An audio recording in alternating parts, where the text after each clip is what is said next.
ଝାଡ଼ା ବସିବା ନାହିଁ। ଝାଡ଼ା ବସିଲେ ହବ କଣ କି? ଝାଡ଼ା ହେଲେ ମଳରେ ବସିବେ। ମାଛି ଆସିକି ଖାଦ୍ୟରେ ବସିବେ। ଯାହାଦ୍ୱାରା କି ଡାଇରିଆ ହଇଜାରେ ଆକ୍ରାନ୍ତ ହେଇଯିବା। ହଇଜା ରୋଗ ବାକିରା ରୋଗ ହବ। ବୁଝିଲୁ ତ? ତେଣୁ ଆମେ ସଜାଗ ହବା ପାଇଁ ଘରେ ଘରେ ପାଇଖାନା କରିବା। ପାଇଖାନାକୁ ଯିବା ଝାଡ଼ା। ହେଲେ ଇଏ ସମସ୍ତ କାର୍ଯ୍ୟକୁ ସଫଳ କରିବା ପାଇଁ ଦାୟିତ୍ୱ ହଉଛି କାହାର ଜାଣିଛୁ? କାହାର? ମା ମାନଙ୍କର। ମା ଘରର ମା ହେଲା ମୁଖ୍ୟ। ମା ପିଲାଙ୍କୁ ଯେମିତି ଶିଖେଇବ ପିଲାଟି ସେମିତି ଶିଖିବ। ଛୁଆ ମାନେ ସେ ରକମର ଶିକ୍ଷା ସାଧନ କରିବେ।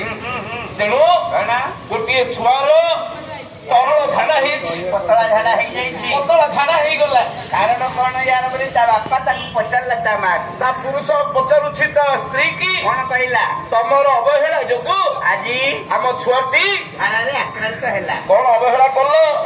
କଣ କହୁଛି? ହୋଇଲେ ଝାଡ଼ା ତରଳ ବହି ପଡେ ଗଳ ଗଳ। ହୋଇଲେ ଝାଡ଼ା ତରଳ।